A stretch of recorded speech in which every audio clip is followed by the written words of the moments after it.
dalam setiap tempat yang ditinggalkan, ada sesuatu yang tertinggal. Sebuah kisah, sebuah bayangan, atau mungkin sebuah kutukan. Selamat datang di channel Dongeng Misteri. Berani dengarkan hingga akhir, karena cerita ini mungkin akan menghantui tidurmu. Kisah horor kosan mewah angker. Aku keturunan darah Minang. Saat ini aku bersekolah SMP di Palembang. Aku bertekad ingin melanjutkan SMA di Padang. Awalnya, rencana hijrah ke kampung halaman ditemani kakak pertamaku. Namun, Tuhan berkehendak lain. Sebelum aku ikut UAS SMP, kakak tercintaku sudah duluan dipanggil Yang Maha Kuasa. Walau demikian, aku masih berniat sekolah di sana. Walau aku harus jadi anak kos sendirian tanpa didampingi keluarga, dukungan orang tuaku masih terus mengalir. Aku hidup di keluarga sederhana. Dengan masuk ke SMA kejuruan, orang tuaku berharap selepas tamat sekolah, aku bisa langsung mencari kerja. Orang tuaku yang hanya berprofesi jadi guru swasta dan kuli bangunan sudah pesimis bisa menguliahkan aku sampai jenjang perguruan tinggi. Aku hijrah ke Padang bersama dua temanku dari Palembang. Ada dua sekolah kejuruan di bawah Kementerian Perindustrian yang kami bidik. Di sekolah pertama, aku dan Re gak lulus masuk seleksi. Sedih sih, tapi kesininya aku merasa bersyukur. Lalu, kami berdua mencoba peruntungan di SMK di kawasan Purus dan alhamdulillah kami diterima di sana. Awalnya, kami ngekos berdua di dekat Banda Kali Purus. Namun, seiring waktu, kami lebih nyaman memilih kos berbeda tempat. Saat memasuki kelas 2, aku dapat tempat kos yang lumayan murah dan nyaman di seputaran SMA Negeri 2 Padang. Ya, dekat dengan sekolah aku juga sih. Teman-teman di kos itu juga kebanyakan siswa di sekolahku. Ada juga beberapa yang sekolah di SMA 2 Padang dan kuliahan. Dari depan kos, aku langsung dihadapkan dengan pagar rumah yang menjulang tinggi dan rumah gedung 2 tingkat yang mewah. Aku sudah senang sekali karena ngekos di rumah mewah. Namun ternyata dugaanku meleset. Kamar kos berada di belakang rumah gedung itu. Ada 4 kamar yang sudah disediakan dengan kapasitas 2-5 orang anak kos dalam satu kamarnya. Pertama kali, aku dapat kamar kos di tengah dan sekamar dengan salah satu siswa SMA Negeri 2 Padang. Karena si Uninya jarang di kosan, jadi aku dengan leluasa berleha-leha di kamar sendirian. Terkadang, aku juga suka pindah ke kamar kos teman lainnya. Kalau lagi iseng-iseng cerita-cerita sampai larut malam, atau lagi ketakutan bobo sendirian. Sebagai gambaran, rumah kos yang berada di belakang rumah gedongan punya teras. Tempatnya di depan kamar kos ujung yang paling gede. Ada 2 sekat ruangan di kos tersebut, yaitu ruangan berisi 3 kamar kos, 1 unit meja belajar besar, dan meja setrikaan. Kamarku di tengah. Di samping kamarku langsung ada pintu sambung ke arah tempat jemuran. Kamar kos belakang, ruang terbuka, dan dapur. Dapur itu sendiri bentukannya memanjang ke samping dan paling sudut ada kamar mandi. Di kos ini ada 2 kamar mandi. Satu di dalam kamar kos depan paling ujung kiri dan di belakang dapur. Hampir 1 tahun aku ngekos di sana. Teman-teman di sana juga asyik dan rame. Karena kos ini adalah cewek semua, kebayangkan gimana ramenya kosan ini. Mulai dari masak bareng, nyuci bareng, gosok baju bareng, sampai bergosip bareng. Semuanya dilakukan beramai-ramai. Seiring waktu, yang tersisa di kamar kos tersebut hanya aku dan 4 teman sekolahku. Yang lainnya pada jarang ke kos dan ada yang pindah. Keempat temanku ini emang merantau ke kota, tapi mereka berasal dari kabupaten di Sumbar. Kalau lagi libur sekolah, mereka suka mudik kampung halamannya, dan kerap kali aku ditinggal sendirian di kos. Gak mungkin aku ikutan juga mudik ke Palembang, bisa modal ongkos dan waktunya. Aku suka mengerjakan tugas sekolah di meja depan kamar Vera, kamar paling gede. Tumpukan tugas-tugas sekolah yang banyak di atas meja membuatku pusing. Sedangkan ketiga temanku, Vera, Dia, dan Ipat sedang sibuk masing-masing di dalam kamar mereka. Baru 30 menit berkutat dengan tugas sekolah, aku masuk ke kamar untuk mengambil buku pelajaran lainnya yang aku taruh di kamar Vera. Saat keluar kamar Vera, aku langsung melihat sosok anak kecil yang sedang duduk di kursi tempat aku tadi duduk, dan langsung bergegas pergi saat aku mulai mendekati meja. Apakah anak kecil itu ingin tahu tugas saya? Kata aku dalam hati. Namun, buku-bukuku di meja masih dalam posisi terakhir aku tinggalin. Aku berdiri terpaku sambil melihat kertas tugas-tugasnya. Lalu, sebuah tangan menempel secara cepat di pundakku. Sontak aku langsung teriak melengking. "Arah! Kamu kok kaget gitu?" ucap Vera yang tepat berada di belakangku. Vera, jangan buat aku kaget dong. Tangan kamu menadak memegang pundakku. Sudah tahu aku lagi fokus dengan tugasku. Ketusku. Fokus dengan tugas apaan? Sejak kamu keluar kamar tadi, aku perhatiin kamu hanya berdiri melongo, ngeliatin kertas di meja ini. Masa kamu tidak dengar suara pintu di kamar aku terbuka sih? Gagal fokus nih kamu, kata Vera. Terserahlah, aku mau lanjutin tugasku dulu. Aku pun langsung duduk dan membiarkan rasa penasarannya itu hilang. Aku ingin kembali melanjutkan mengerjakan tugas sekolah. 1 jam berlalu dan aku merasa lega karena tugasnya sudah selesai.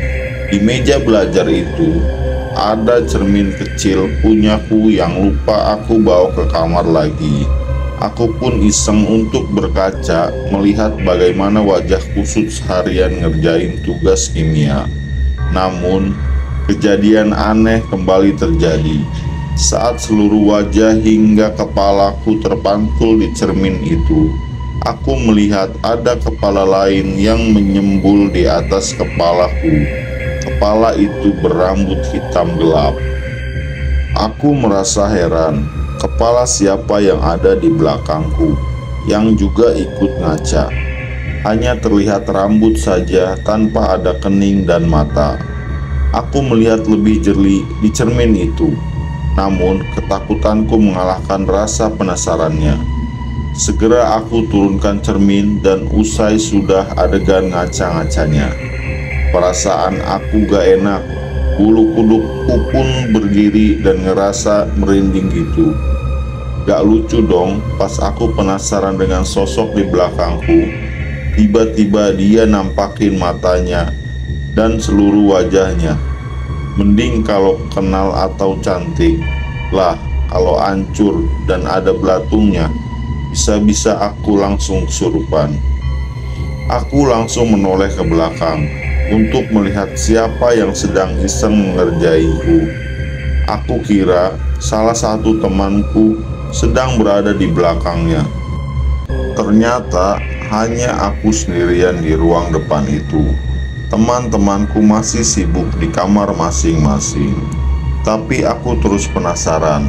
Aku kembali berkaca, tapi gak ada pantulan penampakan apapun selain wajahku. Berkali-kali aku ngaca, masih aja hanya wajah cantikku yang terpantul.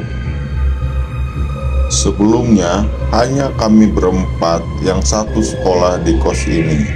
Aku, Vera, Ipat, dan dia. Lalu, Elma ikut bergabung ngekos di kosan aku. Dan tambahlah kerusuhan mulut-mulut wanita di kosan cewek ini. Kalau Vera tipikal cewek yang menjaga berat badannya. Dia rela diet agar perutnya nggak buncit. Vera juga kembang sekolah.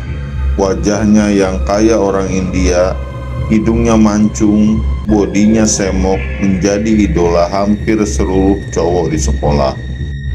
Kalau dia cewek nyaplak yang pinter dan suka ngebanyol.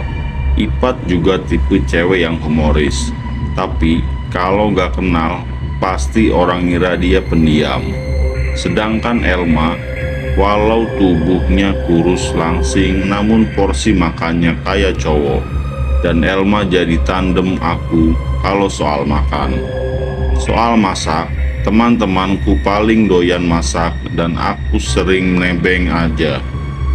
Sekitar pukul 20.00 waktu Indonesia Barat, aku minta nasi sama Elma karena masih ada lebih nasi di periuknya. Elma juga sama kelaparannya dengan aku. Jadi kami berdua memutuskan untuk ke dapur berdua ambil nasi. Kamar kos belakang masih kosong saat itu.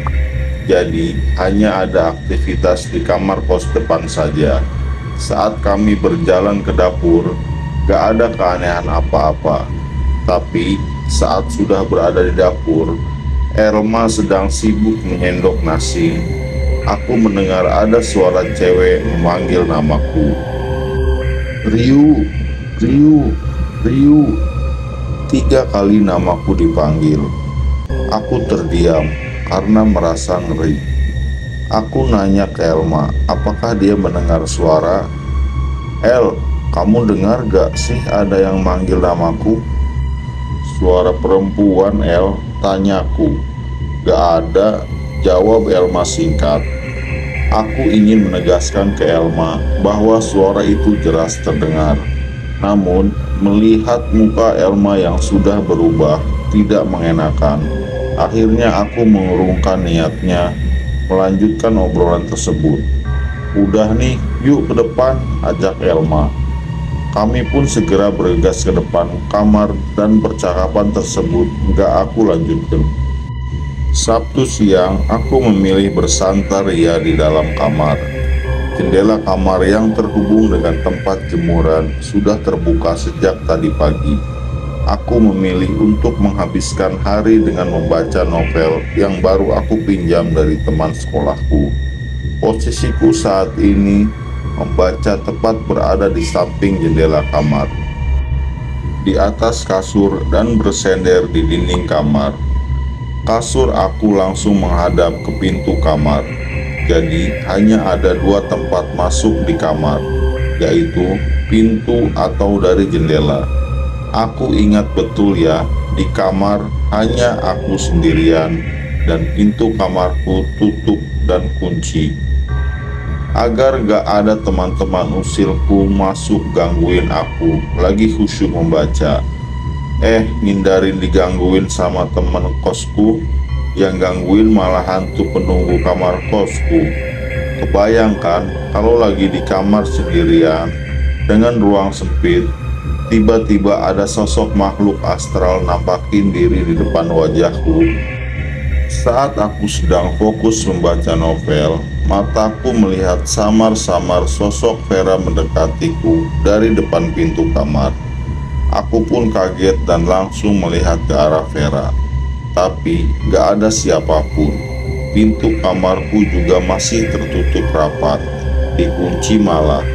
Jarak antara dipan kasur dan pintu itu hanya 2,5 keramik. Jadi gak mungkin Vera tiba-tiba bersembunyi. Antara takut dan nanggung baca novel, akhirnya aku memilih melanjutkan membaca novel tapi dengan posisi tengkurap. Di depanku tepat jendela kamar yang terhubung langsung dengan tempat jemuran. Aku kira dengan mengganti posisi membaca, gangguan gak akan ada lagi. Tapi ternyata lebih mengerikan. Aku merasa ada orang yang lewat di ruang jemuran. Aku pastinya ngerasa ada yang bolak-balik di tempat jemuran. Paling teman-teman yang lagi jemur baju, kataku. Kembali aku fokus membaca novel. Gak taunya sosok itu lagi-lagi bolak-balik di depan jendela kamarku. Ngerasa kesel karena ada yang ganggu, aku langsung melirik keluar jendela. Siapa sih yang dari tadi sok sibuk di tempat jemuran? Namun, alangkah kagetnya aku waktu ngelihat gak ada siapapun di tempat jemuran, dan pintu masuk ke tempat jemuran juga tertutup rapat. Sial, aku digangguin lagi, ucapku yang langsung loncat dari atas kasur. Langsung aku keluar kamar dan duduk di teras depan kamar Vera. Aku masih berpikir positif, mungkin ada teman kos lain yang mondar-mandir itu. Tak berapa lama, teman-temanku baru datang satu persatu dan mereka lengkap berempat. Kalian dari mana aja sih? Ucapku kesal. Kami dari depan ke warung, ucap Ipat. Lah, tadi yang di belakang ruang jemuran itu siapa? Sambung aku dengan nada penasaran. Maksud kamu? Kan memang tidak ada siapa-siapa di kosan selain kamu. Lanjut Ipat dengan air muka yang terlihat ketakutan. Oh, berarti kucing itu ya. Hehehe. Ani terpaksa berbohong agar teman-teman gak ikut ketakutan. Kebetulan di kamar kos belakang sudah ada yang nempatin. Sebut saja namanya Uni Risma dan Uni Ika. Mereka adalah karyawan di salah satu perusahaan di Padang.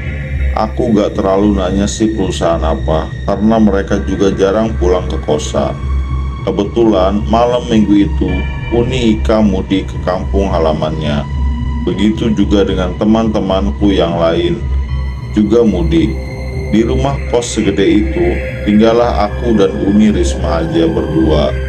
Karena Uni Risma takut di kamar sendirian, jadi aku ajak untuk nginep di kamarnya. Aku juga gak berani sih di kamar sendirian, jadi ajakan ini merupakan keberuntungan bagiku. Kami gak terlalu banyak bercerita, karena Uni Risma udah terlihat kecapean habis kerja lembur. Sekitar pukul 22.00, kami memutuskan untuk tidur. Sebenarnya, aku belum mengantuk sih, tapi daripada bengong sendirian, gak ada teman ngobrol, akhirnya aku ikut tidur juga. Belum setengah jam aku bisa terlelap, suara cewek lagi-lagi memanggil nama aku dengan jelas. Ryu, Ryu, Ryu. Aku langsung terbangun dan melihat Uni Risma. Aku kira itu suara Uni Risma, tapi ternyata Uni Risma sudah tidur terlelap. Dibanding teman-teman lainnya, aku termasuk gadis yang malas untuk melakukan aktivitas memasak. Namun, kebiasaan teman-temannya yang rajin memasak akhirnya nular juga ke aku. Beberapa kali aku belajar memasak bareng teman-temanku, hingga akhirnya aku sukses meracik sendiri masakannya. Seusai pulang dari sekolah, aku berniat ingin memasak nasi goreng telur kesukaanku. Seluruh bahan masakan sudah aku siapkan dan aku memasak sendirian di dapur. Teman-teman ada yang lagi di kamar, ada juga yang masih di teras kos. Di meja dapur ada deretan kompor yang berjejer rapi menyamping. Kompor aku di tengah-tengah kompor lainnya, tapi di ujung sudut kompor ada kamar mandi yang sering digunakan sehari-hari. Bentuk dapurnya memanjang dengan lebar dan tidak terlalu luas, hanya sekitar 3 meter. Aku pun mencampur bumbu dan nasi di dalam kuali dengan minyak yang telah panas. Saat itu, aku hanya sendirian di dapur. Namun, aku merasakan ada yang hilir mudik berjalan di belakang punggung aku, seperti mondar-mandir dari dan ke arah kamar mandi ujung. Padahal, jarak badanku ke dinding itu cuma muat 1 orang saja. Emang dapurnya sempit, jadi siapa lagi yang mondar-mandir di belakangku kalau nggak berpenghuni kos itu? Kayaknya doyan banget hilir mudik di belakangku berkali-kali loh. Aku sesekali menoleh ke belakang. Ya, jelas hanya terlihat dinding saja. Aku juga mengelirik kamar mandi. Pintunya pun masih tertutup. Gak ada kegiatan apapun. Sebenarnya aku sadar aku sendirian di dapur itu. Tapi kadang aku ingin mastiin lagi kalau ada aja temen aku yang usil. Karena aroma masakan yang begitu menggoda, akhirnya keempat temanku, Vera, Ipat, Tia, dan Elma menyusul ke dapur. Mereka berdiri di sampingku sambil menunggu nasi goreng buatanku kelar. Kayaknya enak nih makan bareng, ujar dia. Iya nih, aku mau juga ya nyicipin masakan kamu, sekali-sekali gitu, sambung Ipat. Rayuan teman-teman itu membuat aku langsung menoleh ke teman-temannya.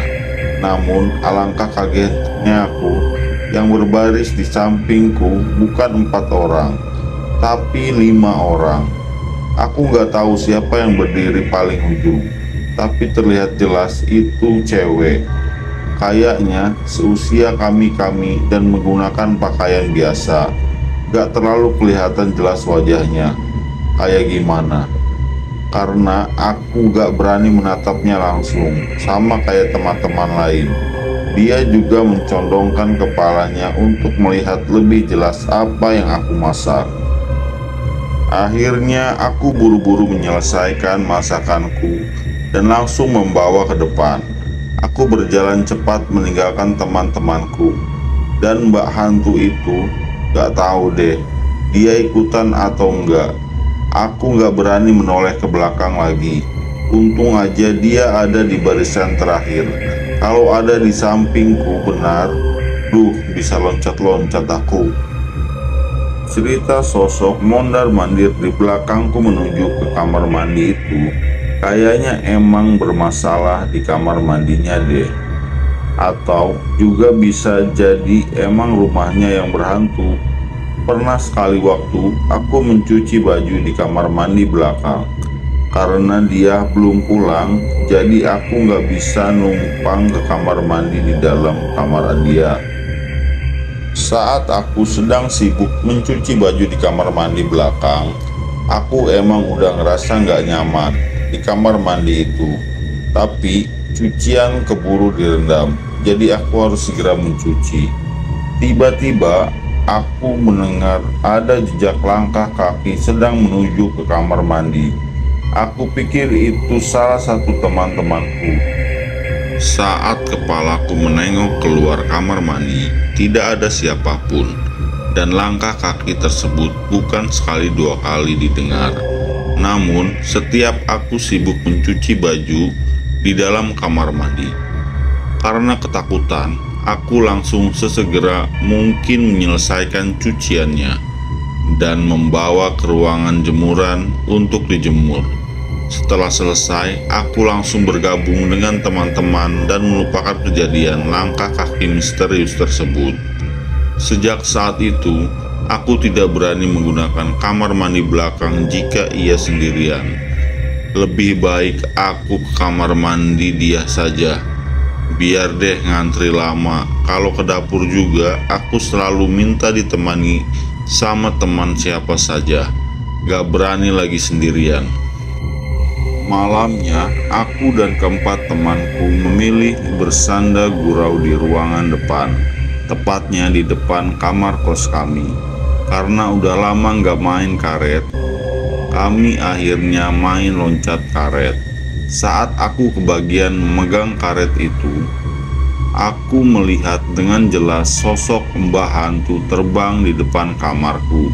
Sosok hantu itu pakai baju putih, rambut panjang, dan gak ada kaki. Baju putihnya terurai, gitu aja nutupin seluruh badannya. Mungkin sampai dengkul aja kali ya kakinya. Hehehe. Untungnya si mbah hantu itu terbangnya ke arah dinding samping. Coba kalau ke arah depanku, bingung kan mau teriak gimana, mau kabur kemana. Apalagi sama teman-teman kosku itu. Mereka juga lebih takut dari aku. Bahkan kalau aku cerita kisah horor ini, mereka suka bilang, "Jangan cerita-cerita lagi deh sama kami, cukup kamu aja yang tahu dan ngerasainnya. Gak usah berbagi sama kami." Jelek, kata-kata anjir itu buat aku shock dan ngerasa sendirian banget. Kayak gak ada teman gitu. Vera kerasukan. Entah gimana ceritanya, Vera itu bisa kerasukan penunggu di sana. Yang jelas, Vera emang tipikal sensitifan kalau lagi ada masalah. Dia lebih suka berdiam diri dan nangis sendirian. Mungkin karena itu dia mudah dirasuki roh di sana. Kejadian itu malam hari, saat aku baru saja pulang dari tempat teman. Aku bingung, kenapa ada rame-rame di depan kosku. Teman-teman cowokku semua. Tiba-tiba, pas aku masuk kos, Vera teriak-teriak gak jelas. Aku kaget dan bingung. Kenapa nih cewek? Ternyata dia kemasukan. Sampai akhirnya ada ustadz yang datang ke rumah dan nyembuhin dia. Aku gak terlalu ngikutin banget prosesinya, dan lebih milih di luar kosan sama teman-teman. Ngeliat si Vera kerasukan gitu, aku jadi takut. Nanti kalau aku gabung di sana, aku malah ngeliat mbak itu lagi, atau adik kecil kasat mata kemarin. Banyaknya kejadian mistis yang aku alami di kos itu ternyata nggak buat aku kapok tinggal di sana. Walau aku bukan termasuk yang alim-alim amat, tapi aku berkeyakinan bahwa aku nggak boleh takut dengan makhluk astral. Karena kodratnya manusia adalah ciptaan Tuhan yang sempurna dari makhluk lainnya. Semakin manusia takut dengan makhluk halus, semakin menjadi mereka akan menakuti kita. Takutnya ke arah syirik, takut ke setan, bukan takut ke Tuhan. Tapi aku tetap percaya bahwa ada dunia lain yang berbeda dengan dunia manusia. Karena ibu kos ingin menambah pendapatan dari uang kos, akhirnya aku digusur ke kamar Vera. Dalam satu kamar itu, aku harus berlima. Aku lupa siapa aja di kamar aku. Yang jelas ada aku, Ipat, Vera, dua lagi aku lupa. Sedangkan kamarku sebelumnya jadi menampung 4 orang. Teman-teman agak kesal sih kalau sekamar denganku, karena barangku berantakan dan sesukanya. Apalagi ada makanan. Aku sering ngambat makanan mereka sesuka hati. Tapi aku tipikal teman yang gak pelit. Kalau ada juga, aku berbagi. Kebetulan aku kedapatan kasur di bawah, sedangkan kasur di atas dipan ditempati oleh Ipat. Padahal sejak kecil aku tahu kalau tidur itu gak boleh terlentang lurus aja.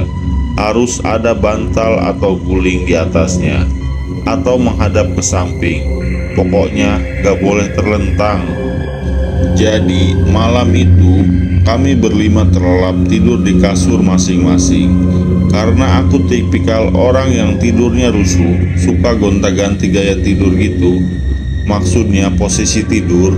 Jadi waktu itu aku tidur terlentang tanpa ada guling di atas badanku. Lalu aku sadar kalau ada seseorang di atas tubuhku. Gak berat sih, tapi terasa aja ada yang sedang tidur di atas tubuhku. Tapi aku dalam posisi tertidur, sadar kalau itu ada orang, tapi dalam kondisi tertidur gitu deh pokoknya. Gak hanya di atas tubuhku saja, bibirku dicium.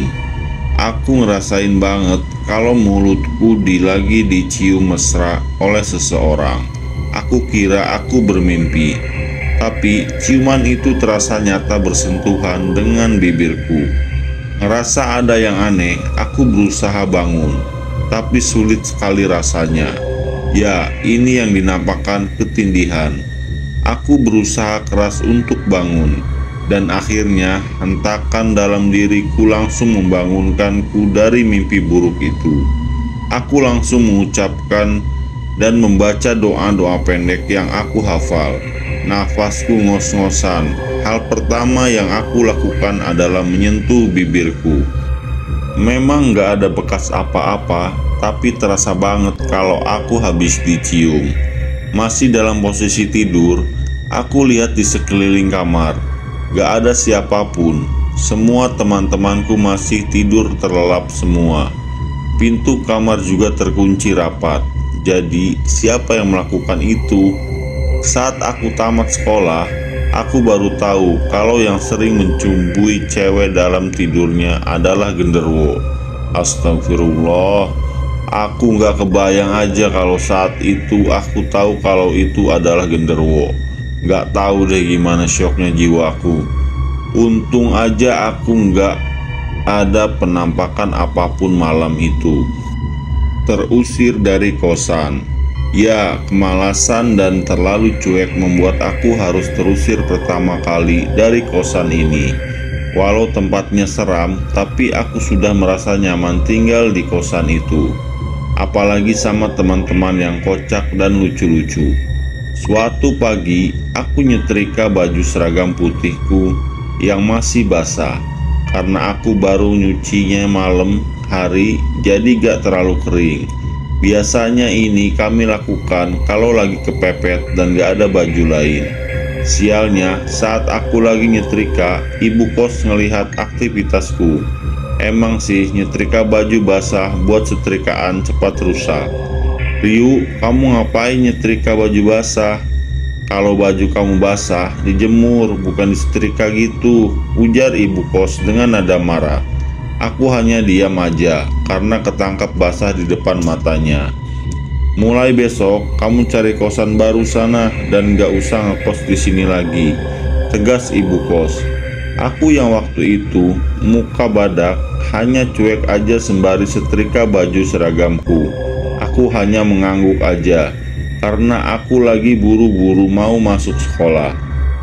Namaku udah banyak tertulis di buku hitam karena sering telat masuk sekolah. Jadi aku nggak mau nambah deretan hukuman sekolah lagi. Nggak butuh waktu lama buat aku untuk cari kosan baru yang murah dan nyaman. Aku segera dapat kosan di Jalan Raden Saleh. Lumayanlah jalan kaki kalau ke sekolah, tapi dulu termasuk dekat karena aktivitas jalan kaki sering aku lakukan. Di kosan baru, aku awalnya agak kaku, tapi lama-lama aku kerasan di sana. Di kosan ini gak seserem di kosan sebelumnya, tapi mungkin karena aku bisa ngelihat hal gaib kayak gitu, masih aja ada penampakan di kos baruku. Sejak aku pindah dari kosan lama, aku gak pernah lagi menginjakan kaki ke sana. Selain masih kesal dengan pengusiran ibu kos, aku juga bersyukur udah bisa terbebas dari teror hantu di kos sana. Tapi pernah sekali aku mampir ke kos itu, nemani Ira, teman sekelasku, nemuin teman aku juga. Ada perasaan was-was saat aku ke sana, tapi aku berusaha ngilangin perasaan itu. Aku pun masuk ke dalam kosan itu. Duh, ada perasaan beda saat memasuki kosan ini lagi. Perasaan gak enak-enak gitu. Kayak ada yang merhatiin aku, tapi gak ada bentuknya. Dimana ada Ira, aku selalu nguntit dia dari belakang. Aku ngeri kalau nanti ada penampakan lainnya lagi. Tapi entah mengapa, aku kok tergerak untuk melangkahkan kaki ke arah dapur. Akhirnya aku nekat berjalan sendirian ke arah dapur. Belumlah sampai ujung dapur, masih di tengah ruang belakang, perasaanku semakin gak enak dan gak karuan. Takut terjadi apa-apa dan ngelihat Mbah Hantu lagi.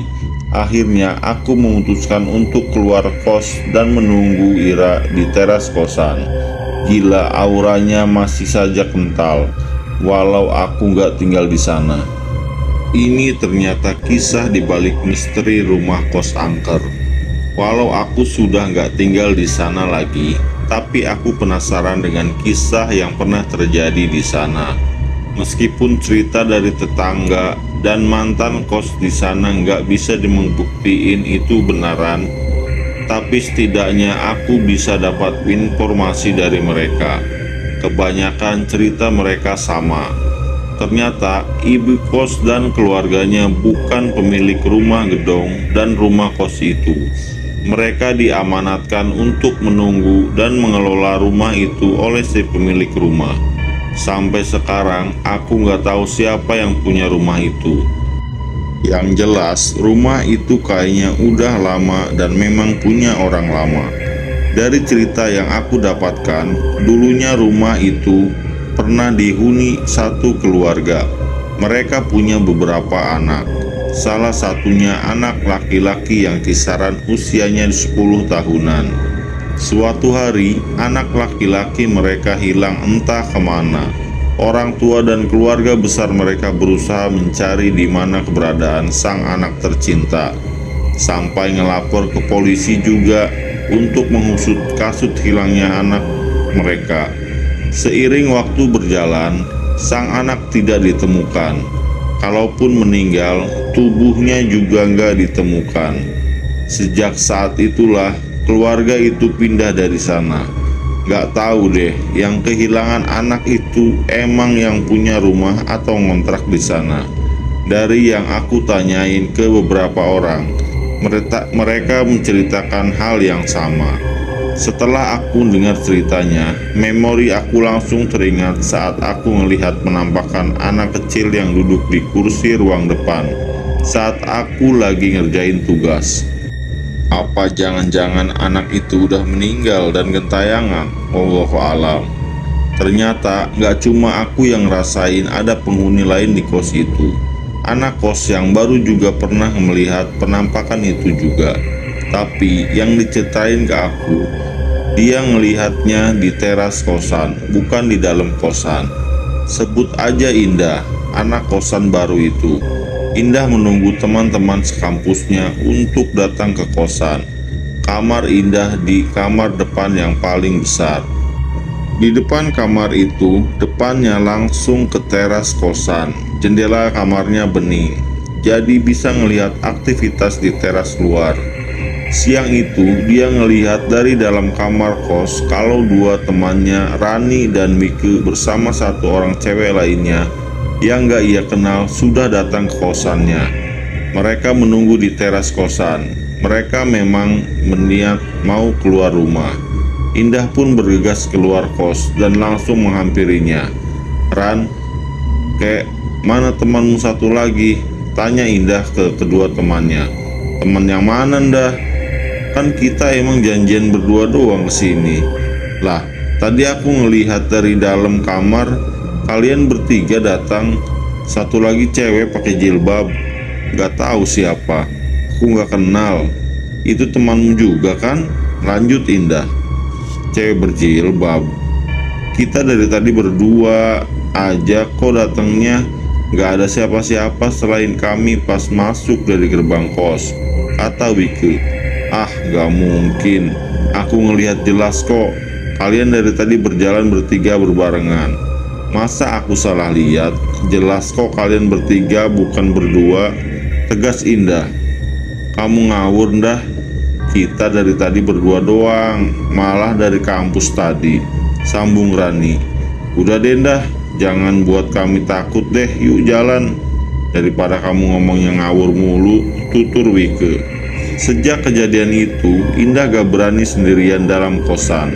Aku juga gak nyeritain tentang kejadian horor yang aku alami di kosan itu. Takutnya nanti buat Indah semakin takut. Akhirnya, Ane tamat sekolah dan balik ke Palembang.